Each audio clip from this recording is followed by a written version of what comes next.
श्री कृष्णा जन्माष्टमी के दिन ले आना, ये 5 चीज घर भर जाएगा पैसों से। तो इस वीडियो को ध्यान से देखिए, ध्यान से सुनिए। अगर आपको समझ में नहीं आते तो कमेंट बॉक्स में कमेंट करके पूछ सकते हैं। कोई भी परेशानी, कोई भी समस्या है आप जिससे जूझ रहे हैं तो कमेंट बॉक्स में पूछिए। हमारे द्वारा, यह हमारे टीम के द्वारा बिल्कुल ही आपकी मदद की जाएगी। तो भादो माह के कृष्ण पक्ष की रोहिणी नक्षत्र में भगवान श्री कृष्ण ने जन्म लिया था। और कहां जन्म लिया था? तो मथुरा के जल में। और यह अष्टमी तिथि को जन्म लिया था। इसलिए जो अष्टमी तिथि है भादो मास की रोहिणी नक्षत्र के, इसको श्री कृष्ण जन्माष्टमी मान करके हम जो भगवान श्री कृष्ण की पूजा करते हैं। तो इस वर्ष 2024 में कृष्ण जन्माष्टमी को लेकर के बहुत से लोग भ्रमित है कि कृष्ण जन्माष्टमी कब मनाएं, 26 या फिर 27 अगस्त को कृष्णा जन्माष्टमी है, तो आपको परेशान नहीं होना है।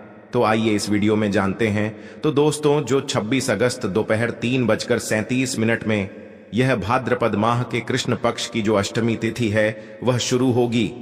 और अष्टमी तिथि को ही हम सब जो है कृष्ण जन्माष्टमी मनाते हैं।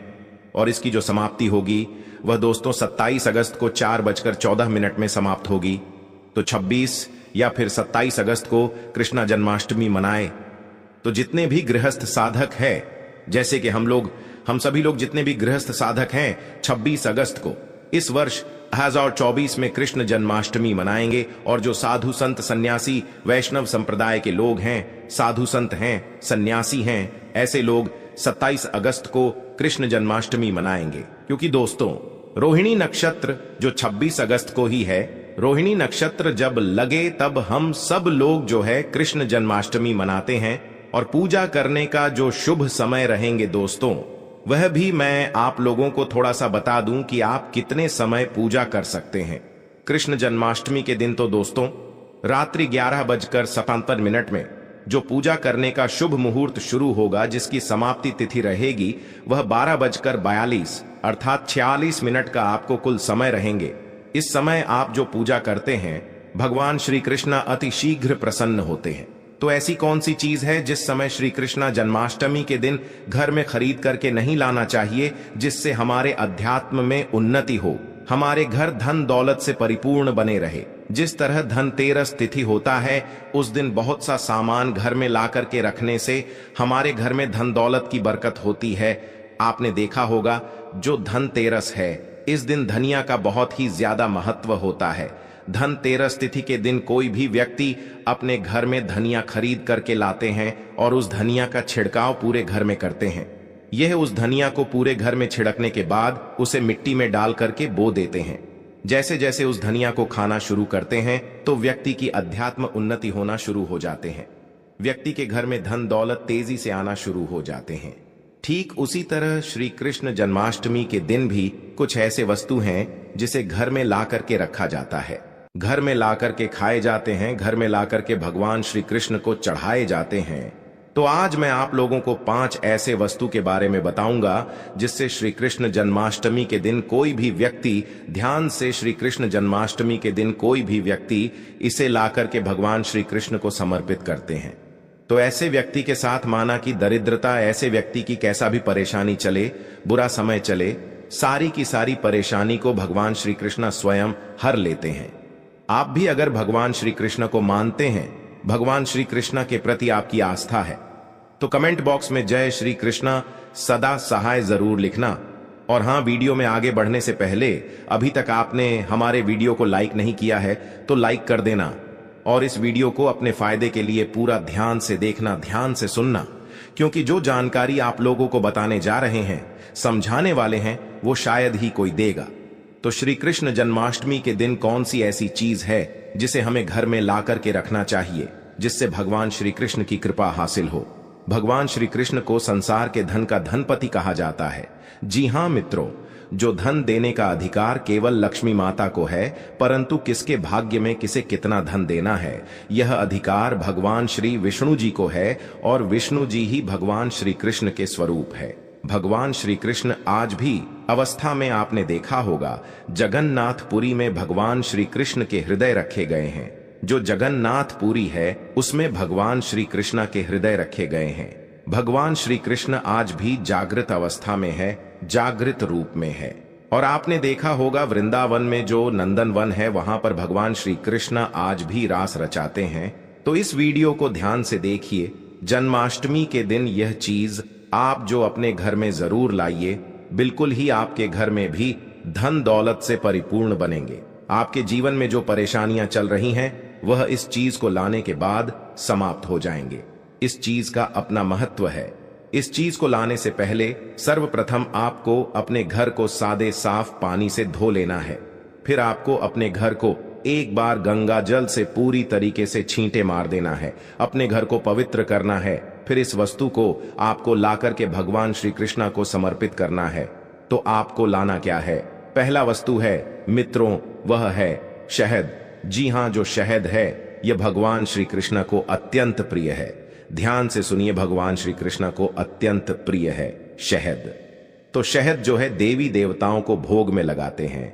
आपने देखा होगा जो शहद है यह वास्तु दोष को भी दूर करते हैं। भगवान श्री कृष्ण को वास्तु का जनक समझा जाता है। जहां पर भगवान श्री कृष्ण के बाल अवस्था रूप की मूर्ति रखी जाए, जिसे हम जो है बाल श्री कृष्ण बोल सकते हैं, या फिर एक तरह के छोटा कृष्ण बोल सकते हैं, ये फिर बाल गोपाल बोल सकते हैं। तो जहां पे मूर्ति हो, इस तरह की मूर्ति को अगर शहद से स्नान करा दिया जाए, ध्यान से सुनिए, इस तरह की मूर्ति को शहादत अगर भगवान को स्नान करा दिया जाए, अभिषेक करा दिया जाए, इस शहद को अगर कोई भी व्यक्ति थोड़ा थोड़ा खाना शुरू कर देते हैं या फिर इस शहादत का छींटा अपने घर में मारते हैं, तो यह घर के वास्तु को समाप्त करते हैं। अगर व्यक्ति की जीवन में किसी भी तरह के दोष लगा हो, उस दोष का भी भगवान श्री कृष्ण निवारण करते हैं, हल करते हैं। उस तरह के दोष से भगवान श्री कृष्ण उसे बचाते हैं। और जहां पर यह भगवान श्री कृष्ण को शहद से नहलाया जाता हो, वह स्थान, वह घर तीर्थों के समान हो जाते हैं। वह घर पवित्र हो जाते हैं। उस घर में साक्षात लक्ष्मी आती है। उस घर में कभी भी अन्न धन की कमी नहीं होती। यह पहला श्री कृष्ण जन्माष्टमी के दिन आप जरूर करना। आपके जीवन में जो परेशानी कष्ट है वह दूर हो जाएंगे। दूसरे वस्तु के बारे में बता रहा हूं। तो भगवान श्री कृष्ण को जो दूसरा वस्तु जो है आप चढ़ा सकते हैं। जो वीडियो है यह भगवान श्री कृष्ण को अत्यंत प्रिय है और यह मां सरस्वती के भी अर्पित किया जाए तो एक तरह के वाद यंत्र है। तो जो व्यक्ति भगवान श्री कृष्ण को बीड़ा चढ़ाते हैं, ऐसे व्यक्ति की बुद्धि तीव्र हो जाते हैं। ऐसे जो व्यक्ति हैं ये आगे चलकर के गुणकारी बनते हैं। ऐसे व्यक्ति एक तरह के गीत संगीत के माध्यम से आगे बढ़ते हैं। ऐसे व्यक्ति राजनेता बनते हैं। तो जो व्यक्ति भगवान श्री कृष्ण को कृष्ण जन्माष्टमी के दिन बीड़ा भेंट करते हैं, ऐसे व्यक्ति के अध्यात्म उन्नति होती है। ऐसे व्यक्ति राजनैतिक बनते हैं। फिर ऐसे व्यक्ति आगे चलकर के वो संगीतकार बनते हैं। तीसरा है मोर पंख। ध्यान से सुनिए, ये जो मोर पंख, अगर कृष्ण जन्माष्टमी के दिन मोर पंख अगर आप लाकर के भगवान श्री कृष्ण को समर्पित कर देते हैं तो मोर पंख को बहुत ही पवित्र समझा जाता है। ये घर में ऊर्जा को बढ़ाने का काम करते हैं। घर में नकारात्मक ऊर्जा को समाप्त कर देते हैं। भगवान श्री कृष्ण अपने मुकुट में स्वयं मोर पंख धारण किए हुए हैं। तो एक काम करना, श्री कृष्ण जन्माष्टमी के दिन मोर पंख जरूर खरीद करके लाना, भगवान श्री को समर्पित करना। इसे श्री कृष्ण को समर्पित करने के बाद इस मोर पंख को आपको अपनी तिजोरी में रख लेना है। तो यह आपके घर में धन दौलत की बरकत कराएंगे। अगर मोर पंख को सादे पानी से नहला करके अगर इस पानी का छींटा आप घर में मारेंगे तो आपके घर के जितने भी वास्तु दोष है वह समाप्त हो जाएंगे। क्योंकि मोर पंख को वास्तु दोष समाप्त करने वाला कहा जाता है। मोर पंख से जिस घर में मोर पंख का छींटा मारा जाए, यह फिर मोर पंख का पानी जिस घर में छींटा मारा जाए, स्नान कराया जाए, उस घर में साक्षात लक्ष्मी, उस घर में साक्षात लक्ष्मी आ जाती है। जिस घर में लक्ष्मी आ जाए, जिस घर में भगवान श्री कृष्ण का छोटा सा बाल अवस्था मूर्ति रहे, वह घर बिल्कुल ही धन से भर जाता है। चौथी वस्तु बता रहा हूं जिसे श्री कृष्ण जन्माष्टमी के दिन जरूर लाना चाहिए। तो हमारे धर्मशास्त्र में भी बोला जाता है। जो चौथी वस्तु बताऊंगा इसके बारे में हमारे धर्मशास्त्र में भी बोला जाता है कि कोई भी व्यक्ति अगर कदम के फूल भगवान श्री कृष्ण को लाकर के श्री कृष्ण जन्माष्टमी के दिन समर्पित करते हैं तो ऐसे व्यक्ति के जन्म जन्मांतर की गरीबी खत्म हो जाती है। क्योंकि भगवान श्री कृष्णा ने स्वयं कदम के वृक्ष पर बैठ करके बांसुरी बजाता करते थे और कदम का वृक्ष बहुत ही उत्तम वृक्ष समझा जाता है। चाहते तो भगवान कृष्ण पीपल के वृक्ष में भी बैठ करके बांसुरी बजा सकते थे, परंतु उसने ऐसा नहीं किया, क्योंकि कदम वृक्ष को भगवान श्री कृष्ण का आशीर्वाद हासिल है। जो कदम वृक्ष है यह लोगों के दुख तकलीफ को भी निवारण करता है, और ऐसा समझा जाता है कि जो व्यक्ति कदम के पेड़ का फल अगर श्री कृष्ण को अर्पित कर दें तो उसकी हर मनोकामना पूर्ण हो जाती है। अगर आपके घर में बाल गोपाल नहीं है तो आप जो है कृष्ण जन्माष्टमी को भगवान श्री कृष्णा के बाल स्वरूप बाल गोपाल को अपने घर में लाकर के जरूर स्थापित करें। जहां पर भगवान श्री कृष्णा के बाल स्वरूप रहते हैं वहां पर समस्त देवी देवता इसके दर्शन करने के लिए जरूर आते हैं। आप भगवान श्री कृष्णा के जो बड़े स्वरूप हैं, तो यह जो भगवान श्री कृष्णा के जो मूर्ति कहे जाने वाले बाल स्वरूप हैं, यह लाकर के घर में स्थापित करते हैं तो आपके अध्यात्म की उन्नति होती है और आपके जीवन में सारी परेशानियों का निवारण होगा। काम करना, भगवान श्री कृष्णा के जो छोटे से आप मूर्ति लाएंगे, बाजार से जो गोपाल लाएंगे, इसे गंगा जल में थोड़ा सा स्नान करा देना या फिर सादे पानी से स्नान करा देना, और इसके स्नान किए हुए जो पानी है इससे छींटे पूरे घर में मारते तो आपके घर में नकारात्मक शक्ति समाप्त हो जाएंगी और आपके घर में किसी ने तंत्र बाधा, बुरी नजर, बुरी शक्ति करवा रखा है तो वह भी समाप्त हो जाएंगी। आपके घर में लक्ष्मी का बंधन होगा जिसके कारण लक्ष्मी आना रुक चुकी है। आपके जीवन में धन का भाव हो रहा है, कर्जे का भार बढ़ चुका है, तो भगवान श्री कृष्णा को नहलाए हुए पानी से पूरे घर में छींटा मारिए।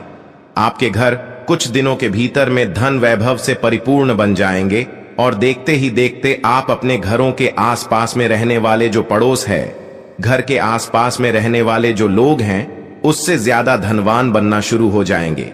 उससे जल्दी आप जो तरक्की पाना शुरू कर देंगे। तो हमने वीडियो में बताया कि श्री कृष्ण जन्माष्टमी के दिन यह 5 चीज आपने लाकर के घर में जरूर स्थापित करें।